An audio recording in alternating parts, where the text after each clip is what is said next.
Happy Holi to everyone. Not quite a holy day today outside, but wish we had some more warmth, but at least we could celebrate in our hearts the warmth and the colors of Holi. Om Gam Ganapate Namo Namah Shri Siddhi Vinayak Namo Namah Ashta Vinayak Namo Namah Ganapati Bappa Moya. Om Gam Ganapate Namo Namah Shri Siddhi Vinayak Namo Namah Ashta Vinayak Namo Namah Ganapati Bappa Moya. Om Gam Ganapate Namo Namah Shri Siddhi Vinayak Namo Namah Ashta Vinayak Namo Namah Ganapati Bappa Moya.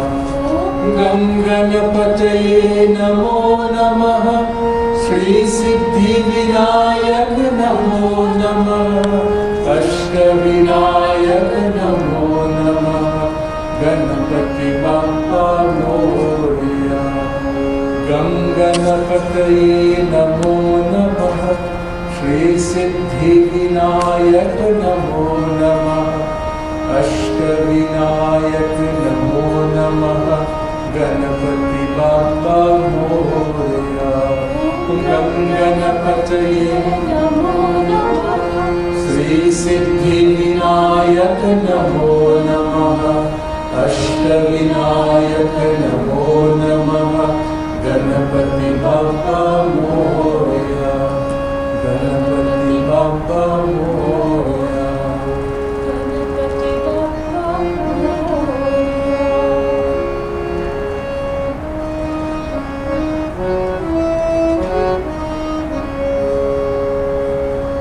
Atma Rama Ananda Ramana.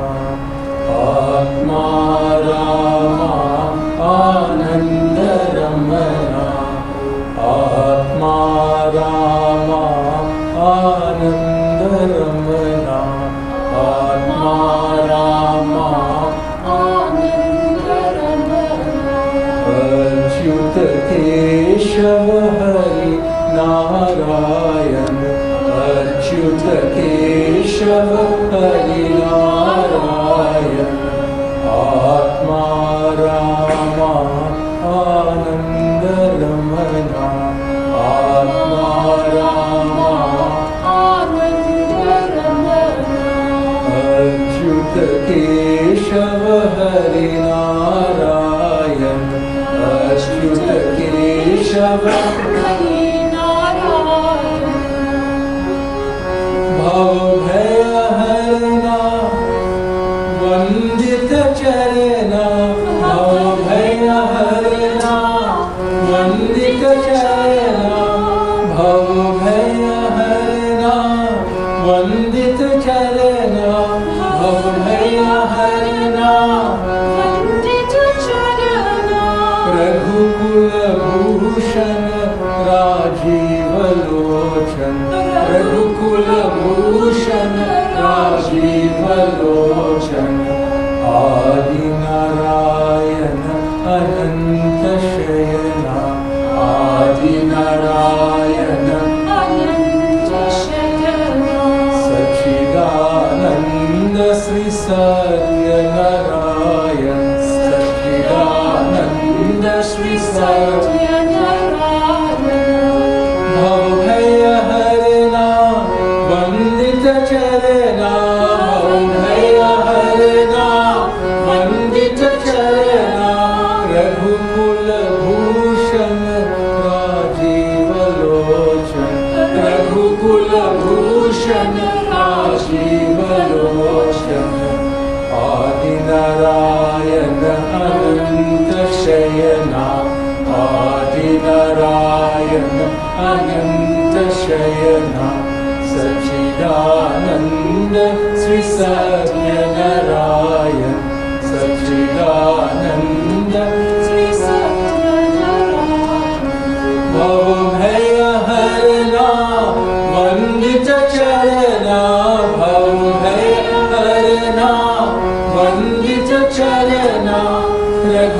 Bhushan Rajiv Lochan Raghukul Bhushan Rajiv Lochan Atma Rama Ananda Ramana Atma Rama Ananda Ramana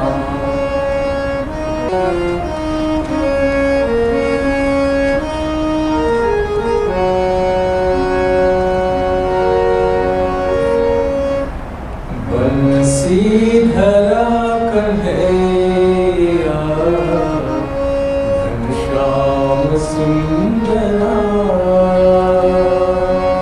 Bansidhara Kanhaiya Ghanshyam Sundara Bansidhara Kanhaiya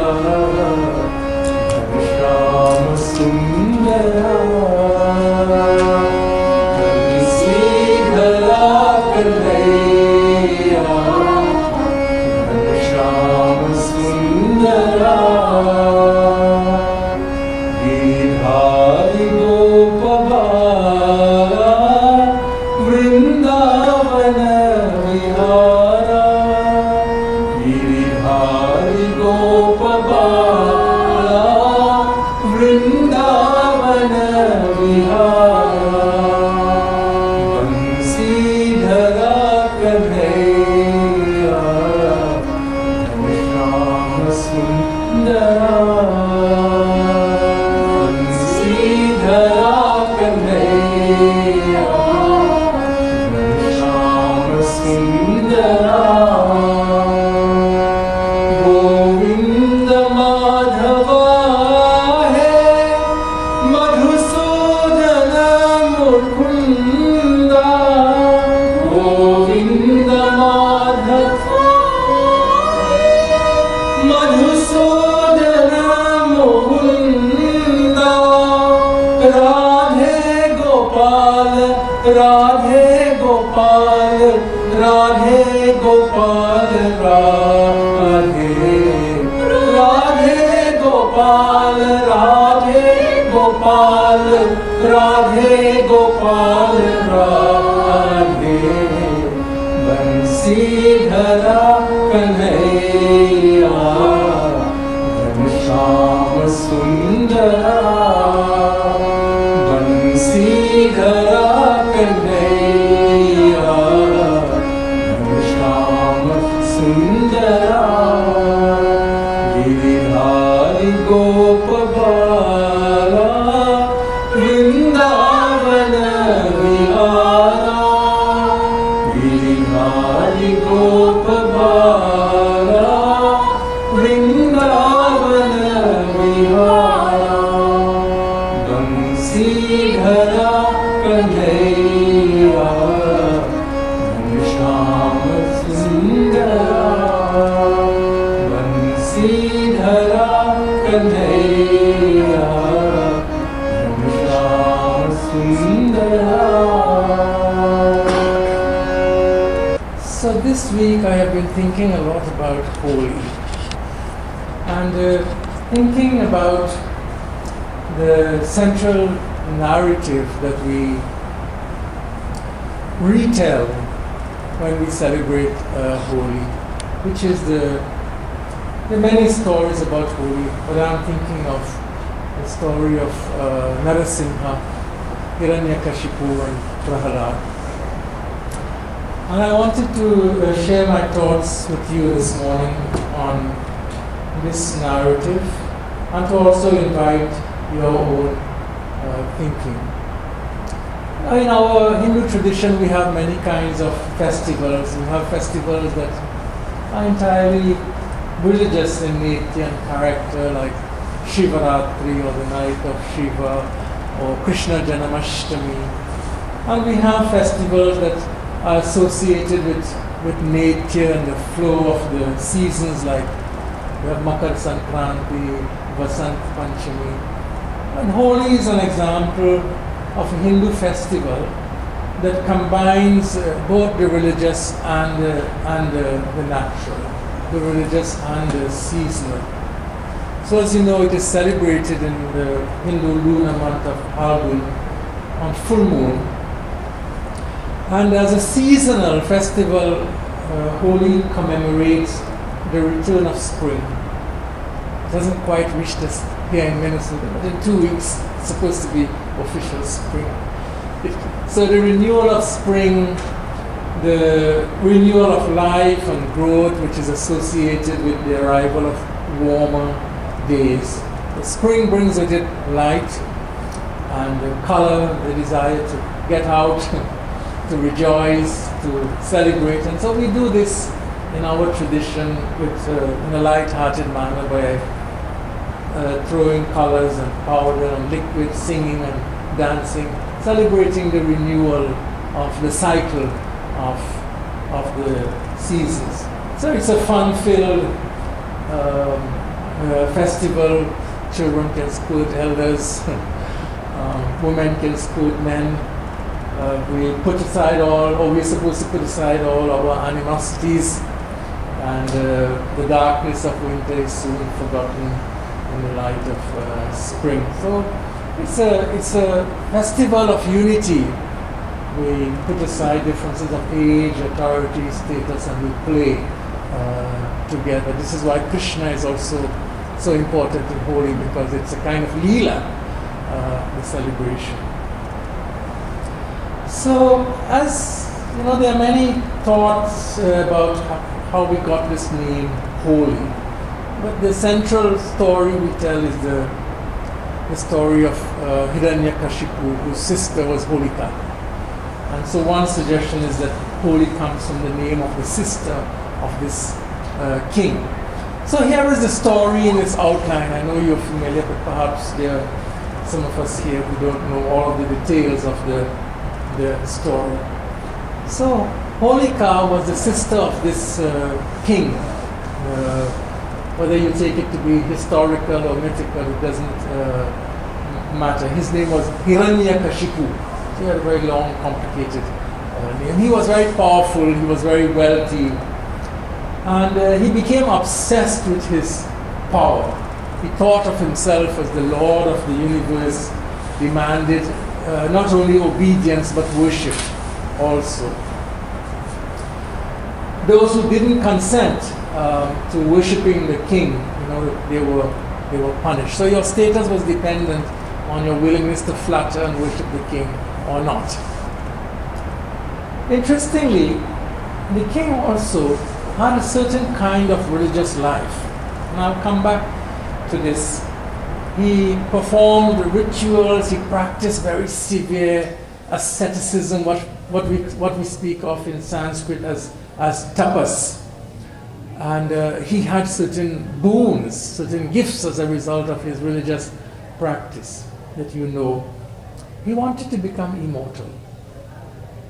He wanted to overcome his own finite human nature, which he never wanted to accept.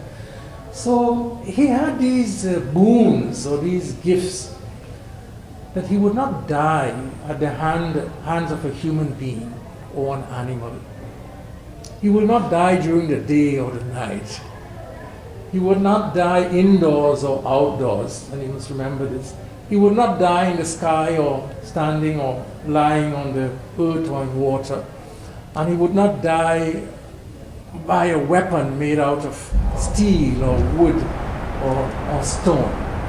So he thought he had covered all of the bases about the possibilities of dying. I don't know what else you can add to that. So he had a son, his name was Prahalad. And Prahalad was devoted to God, to Narayana, to Vishnu. And he refused to submit to his father's wish to be worshipped. He challenged his father's claim. And this was not good for his father. His father felt that this would be setting a bad example for the citizens if my own son, resisted me. So, in the story of Prahalad, there are many examples of his father trying to get rid of his son, to destroy his son who was resisting him. And when all efforts failed, he sought the help of his sister, Holika, who had herself a gift which is she would not be consumed in fire. So this young boy trusted his aunt, and she took him into her lap one day and entered into this blazing fire. But at the end, after the fire had exhausted itself, Prahalad emerged and Holika did not. So his father was enraged when this happened, and he rushed towards Prahalad and demanded that he shows him the God that he worshipped. He says, "Where is your God? Is he in the sky?" Prahalad said, "Yes, he is there." "Is he on earth?" "Yes, he is there." "Where is he?" "He's everywhere." So he wanted to sort of disprove his child's understanding of God. And they were standing outside of the palace, right on the threshold of the outside and the inside. So he said, "Is your God in this pillar, this palace pillar?" And Prahalad said, "Yes, he's there also because he's everywhere." So he said, "Let's see." And he took his sword and he struck the palace pillar. And out of this pillar, we are told in the Bhagavad Puran, came the being named Narasimha. So Narasimha means, Simha is lion, Nara is human being. A half-human lion figure, Narasimha. He emerged immediately out of the pillar and caught Hiranyakashipu and placed him on his lap. Placed Hiranyakashipu on his lap and took his life using his nails, It was twilight, neither day nor night. Hiranyakashipu was not on the ground or in the sky. He was seated on Narasimha's lap. It was not outside, indoor or outside. It was on the threshold of the palace. And he used his claws, so he was not slaughtered by a weapon made out of metal or stone or wood. So he thought he could cheat death, but of course he soon discovered.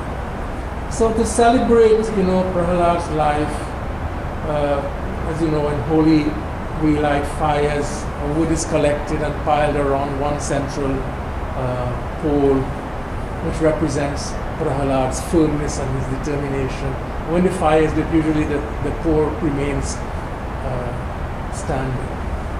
So this is the story of Prahalad and Hiranyakashipu. Why do we keep telling this story? I've come to realize that when a story is transmitted from generation to generation, there is always something enduring in it, something that we can learn, always something new to be learned, to be discovered. And so I haven't told you, the story in its skeletal form, in its outline. I have some thoughts I want to share with you about how I see this story today and how it speaks to me, and also to receive your own thoughts. So first of all, it's a story about the lust for power and the abuse of power. Hiranyakashipu was the political leader, he was king, but this was not enough for him. He wanted something more than just being the ruler, the king. He was a megalomaniac, classic megalomaniac, who wanted to be worshipped. He needed unqualified flattery from those who surrounded him, constant. So much so that he felt that God himself was a threat to his sense of self. He wanted no rivals, including a divine rival. Because this is how a megalomaniac operates. All attention. It's all about the self.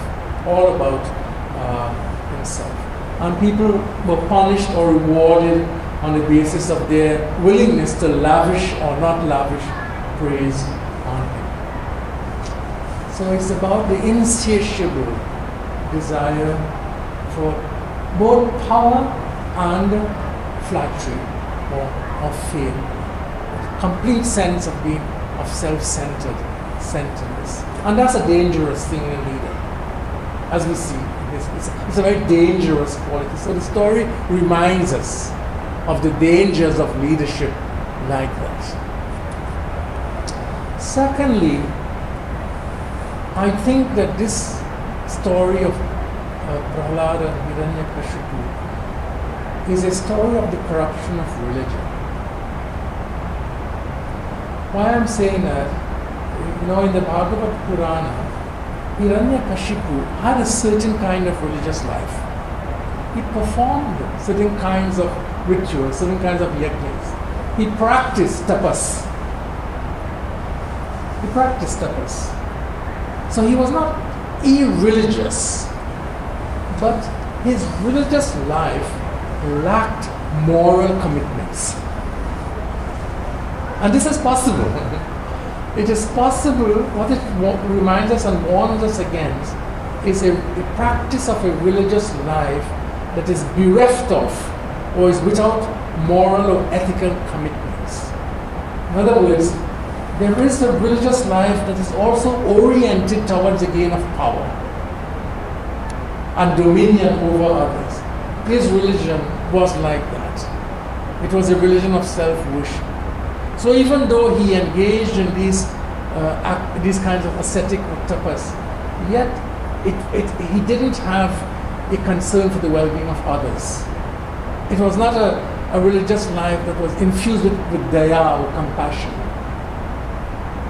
It was not a religious practice that moved him as it should be.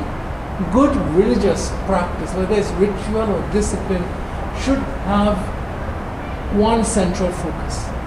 It should move us from self-centeredness to centeredness on others. And if our religious practices is not doing that, something is wrong. Something is wrong if religious practice doesn't move us from self-centeredness to other-centeredness.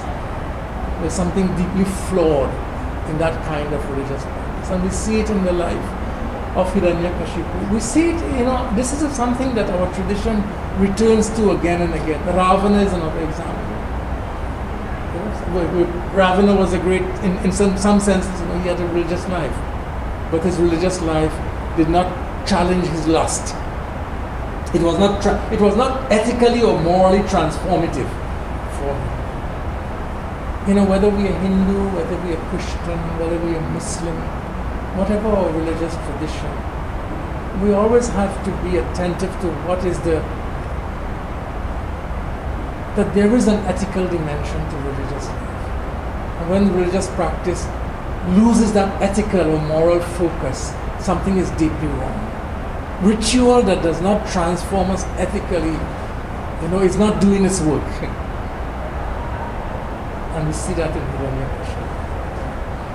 Thirdly, it is also a story about resistance. So about power and the corruption of power, the corruption of religion. But it's a story I read it as a story of resistance to the abuse of power, standing up for one's moral commitments. Prahlad, a young man, resisted his father's tyranny. And he refused to engage in self-debasing flattery of his father. This his father wanted. And he did not waver in the face of very severe threats to his life. He actually put his life on the line. He was a resistor. However you read the story, you can't miss the fact that Prahlad as a young man was resisting. He was a resistor. And in his case, whereas in his father, we see this a story of the corruption of religion, in Prahalad, we see religion as a source of inspiration for resistance. His religion was the source of inspiration for his resistance. Because why did he resist his father? He made it very clear that his deepest loyalty could not be to a finite human being. This is what he said. I can't give up my commitment is to the ultimate. My highest commitment, he said, is not to you. You're my father. But my ultimate commitment is to the source of all life, to Narayana, to Vishnu. His loyalty, in other words, his loyalty to a higher truth was the source of his, clearly, the source of his fearlessness. He was a fearless young man. Was the source of his fearlessness, his willingness to put his life on the line. To put his life on the line in standing up against what he saw as the tyrannical rule of his father. So, in Prahalad, we see a religious faith. Because just think about it. That is, we don't know. We don't know. In the stories of Hiranyakashipu, no other child is mentioned. So we assume he had one child, one son, Prahalad. And this boy, by being obedient to his father's desires, would have inherited the throne. So there were rewards for him if he would only go along with what was asked of him. Could have easily. But we see a religious faith in him that refused to be seduced by the transitory enticements of power. I will describe Prahalad as someone who practiced a faith that was not fearful of speaking truth to power. He spoke truth to his father. He was not afraid to speak truth to power. Which brings me to my next point.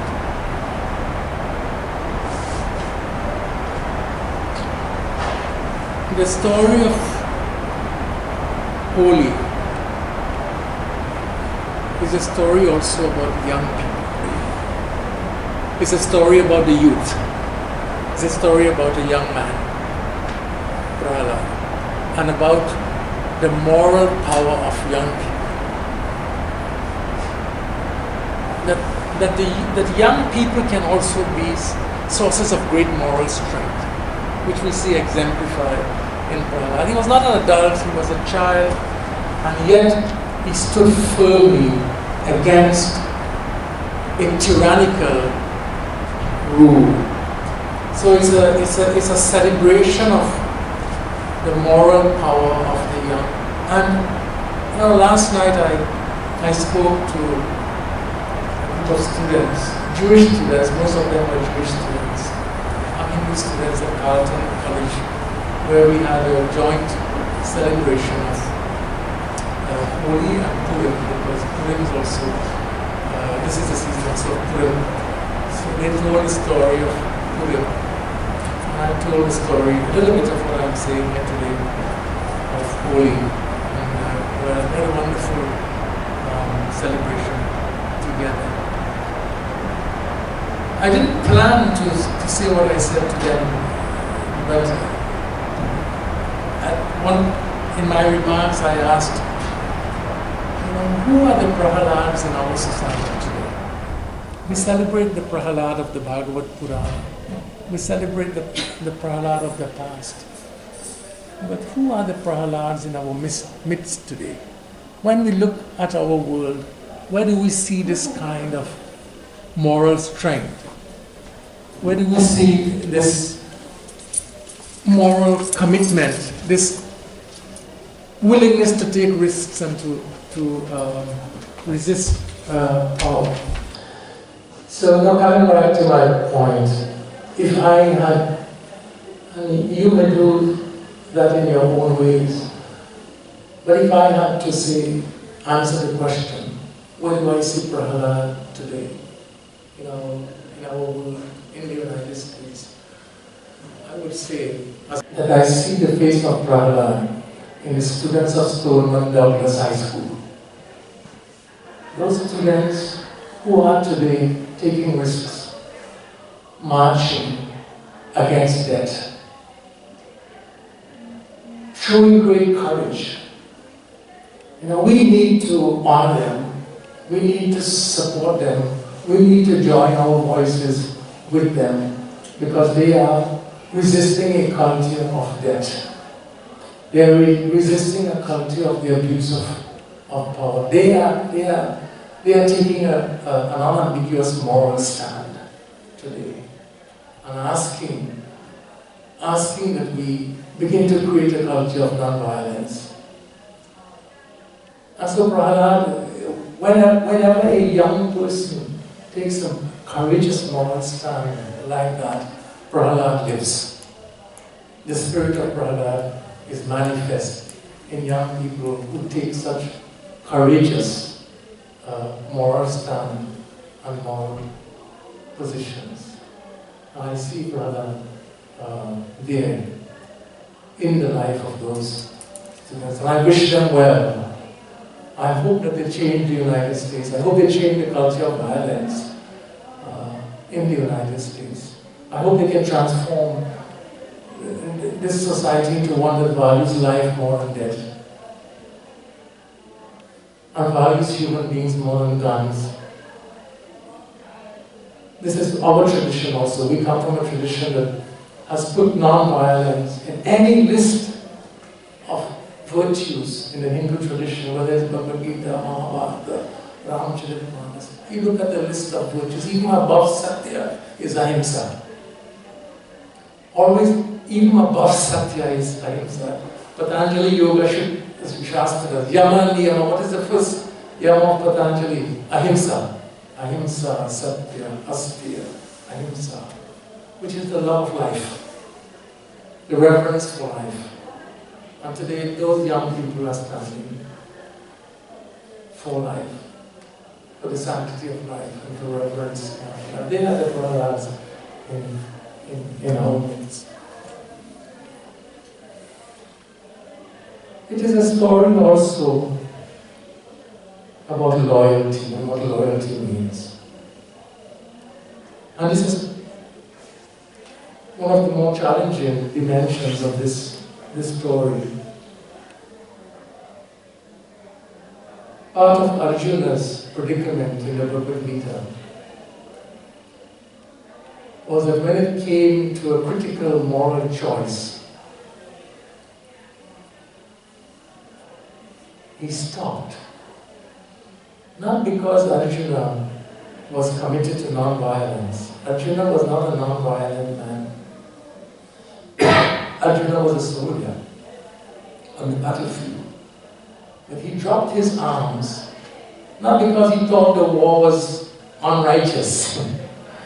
He didn't drop his arms because he thought that he was on the wrong side, or because he thought war was wrong. He dropped his arms because of his relationships. When he looked across and he saw the people with whom he has to fight, his family ties is what caused his crisis, his moral crisis. In the case of Prahalad, we don't see that. Prahalad was willing. He was the son of Hiranyakashipu, but his moral commitments were very clear. That I have to challenge you, my father, on this issue. So that, in other words, family loyalty should not be. We should not hide behind family loyalty when it comes to issues of significant ethical or moral challenges. And we should not put our children in positions where they have to compromise their moral values to support something immoral we have done, or we do. It's a very difficult place to see that. So this story is one that invites us to think about loyalty and moral consistency, loyalty and ethical consistency. Of course, it is also a story about justice, about the ultimate moral law, however you call it in whichever tradition. We speak of it as Rita, Dharma, or Karma. But it's an affirmation that there is an ultimate moral law in the universe that cannot be cheated. Hiranyakashipu thought he could cheat it. He thought he could cheat it by all of these, by trying to cover all the possible ways that a human being can die. This was his own attempt to cheat the moral law. So the story reminds us, however clever we think we might be, we cannot evade this moral law as he thought that he could. And in connection with the moral law, it is a story about the divine, about God. That the intervention of, as I said, whether you take it literally or you read it as a myth, but a story does not have to be literally true to be true. So we've got to remember that. Historical truth is only one kind of truth. The story does not have to be historically true to be true. And this story tells us something about divine nature also. And what it tells us that the divine is not indifferent to tyranny and oppression and injustice. God intervened. Narasimha intervened on behalf of Prahalad. I mean, of course, it's the whole teaching that in our tradition about the avatar. Paritranaya sadhunam vinashaya chadushkritam dharma samsthapanarthaya sambhavami. I will intervene. I am on the side of justice. I am on the side of righteousness. The divine side is the side of justice. It is the side of righteousness.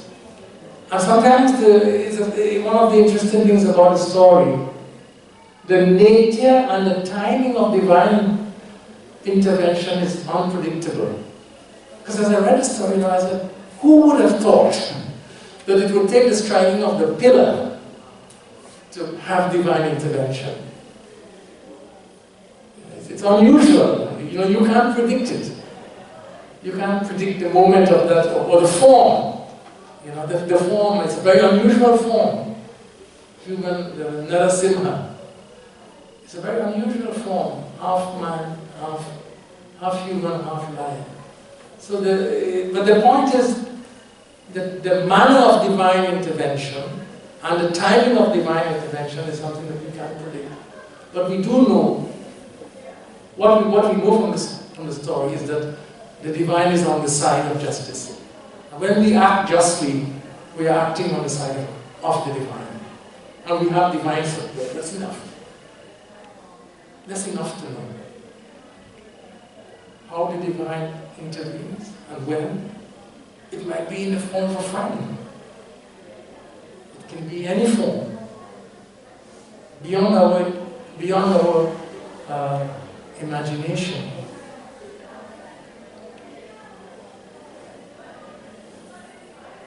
My final point is related to the moral law. When we violate this moral law, especially when we hurt others, as Hiranyakashipu was doing, when we are oppressive, we inflict suffering on others, the face of the divine is terrifying. The divine is compassionate, but there is also a terrifying face of the divine. Narasimha's face was terrifying. That the divine law is terrifying. When it inflicts punishment, One of the faces of God, if we speak of the divine having many faces, one of the faces is the face of her. Another Simha was that Hiranyakashipu saw the terrifying face of God because he terrified others. So God came to him in this terrifying form. If you look at some of the art of Hiranyakashipu, you see him holding Prahalad in his arms. Even though he has this half human, half lion face, but for Prahalad is gentle. He embraces Prahalad, he holds Prahalad tenderly in his arms. But for Hiranyakashipu, it was a terrifying presence because of the kind of human being that he was. So Narasimha's presence, the same, meant different things to the young man Prahlad and to his father. So, when we intentionally violate the moral law, and we don't seek, we don't want to seek amelioration for what we do, the moral law is powerful. We can't escape it.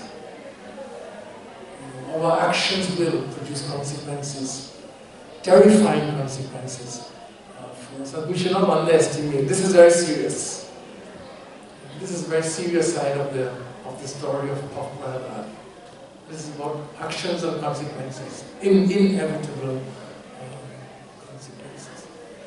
My final point is, back to Holika. I don't like, honestly, personally, to speak too much about Holika herself, because she was a woman. And I don't want sometimes, especially in stories that represent, women, portray women in negative ways. I'm sometimes troubled by those kinds of stories. But forgetting the fact that, she was a woman. She had a gift, as described in the story. The gift is that she will not be consumed with fire. You can take that gift as you want. She had a very special gift.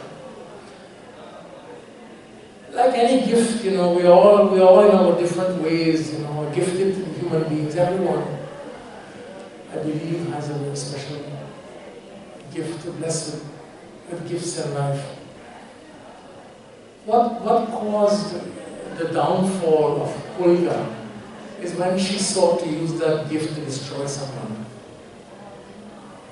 When we use our gifts to sustain others, to support others, to promote the flourishing of others, we are rightfully using our gifts. When we use our gifts for life, for the well-being of others, for the common good, for the public good, our gifts will bless us. But the same gifts can be destructive if we use it to destroy others. Because we can use our intelligence for good constructive purpose. We can use our intelligence also to destroy others for very selfish, self-centered purposes. We can put these things. When we do that, ultimately, we consume ourselves. She consumed herself by the choice she made, to destroy Rahana. And that's something that we can take away also from this story. What should be our ultimate purpose in life? What do we use all of our rich gifts in life for? To what ultimate end, or to what ultimate purpose? These are some of my meditations and thoughts on the holy narrative of Prahlad and Hiranyakashipu. I hope that I've kind of stimulated your minds a little bit to think about it.